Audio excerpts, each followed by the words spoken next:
So I wanted to make this video because I was in Lowe's earlier and I made a post on Instagram pertaining to this.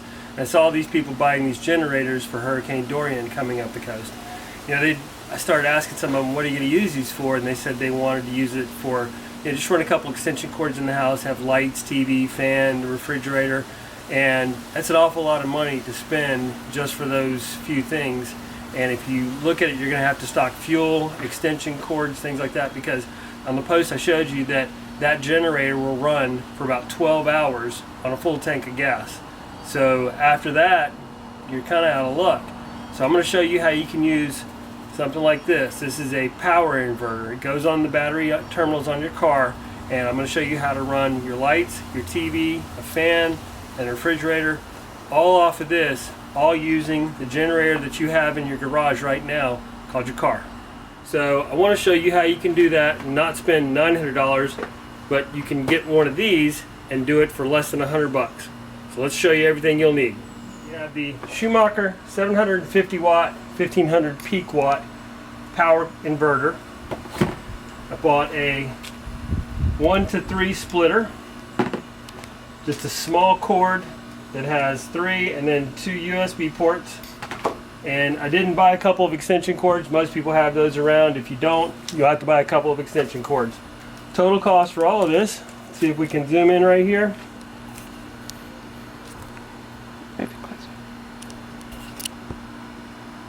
$92.16. So now let's see what we can make run with it. Now we're going to show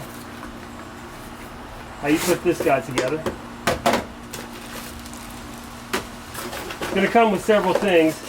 These are the clips that go on your battery. This is the clip for your cigarette lighter. Don't use this unless you know you're using less than 100 watts, which will be very few things that you want to do with this, so just don't even use this guy. Okay? Now you're going to take this and we're going to connect these to the back here. Light color on light color. Make sure you don't cross them up or it'll blow the fuses.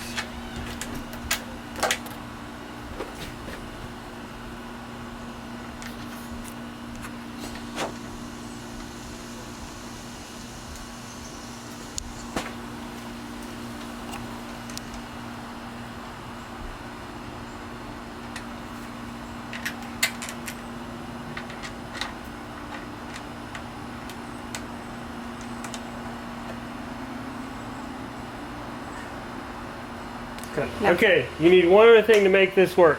You need one of those. Well, you don't really need one of those, but come on, it's a Jeep. Who doesn't need one of those? You just need a car, all right? So let's show you how to hook this up. What you're going to do, you've got a black and a red, which is going to be your positive and your negative. So the positive, you're going to put on the red. Make sure it clips on there really well. And the negative, you're going to put on the black. Again, make sure it clips on there very well. If you get a little spark like that, it's okay. Now you'll notice we can go ahead and turn the inverter on because we're getting power directly off the battery. You can do this and you can run the stuff in your house for a little while, but you don't want to kill your battery. So I would recommend that anytime you're doing this, you just go ahead and run your car. Even if you don't leave it on all the time, run it for a half hour at a time, turn it off for a half hour, so on and so forth. When you've got big power draws, like, you know, running your refrigerator or something like that, you probably want to crank the car and let it run for the time that you're running it. It's a good hour or so. And then you can set this outside, and as long as you're careful and you put something to keep the lid from closing all the way, you can actually close the lid down on this. Or if you wanted to pull this inside, like if it was raining and you put something in here, you could plug the power cord directly in there and just, again, keep the lid from closing all the way down, and you'll be just fine. I wouldn't want to leave this in here too much while it's running, so you may just want to pull it outside.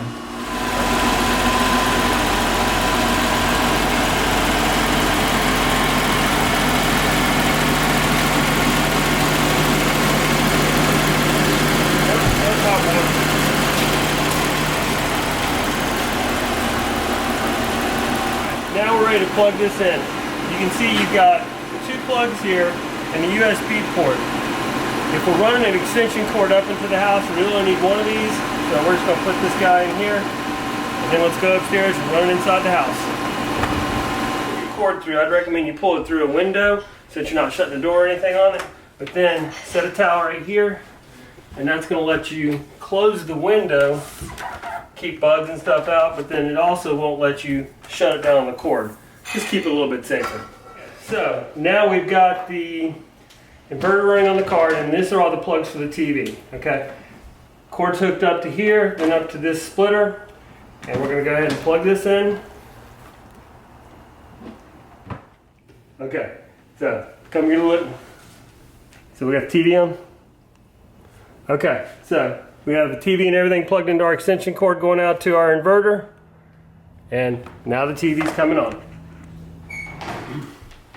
All right, so question is, it gets all hot and muggy and everything.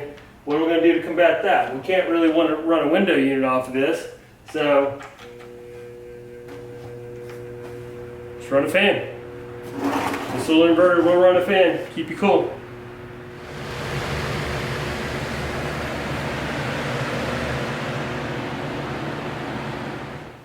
Alright, so big question is, when storm goes down, how do we keep our food safe? Because we're not going to have any power in our house.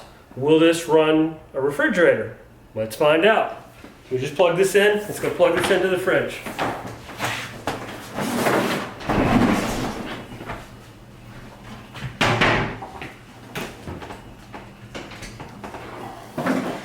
Alright, cord's unplugged. Power's off.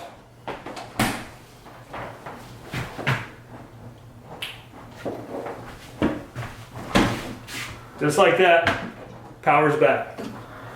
If you cycle your fridge, go on for about an hour at a time, and then unplug it, and just don't open the refrigerator all the time, you'll be just fine. Your food will stay cold. You can do that every 4 to 8 hours. Food will stay cold and good for days. Do the same with running your TV, charging phones, things like that. You'll be just fine. You'll survive 4 or 5 days just on this power that's in your vehicle without having to fill up and without paying $900 for a generator. Thanks for watching.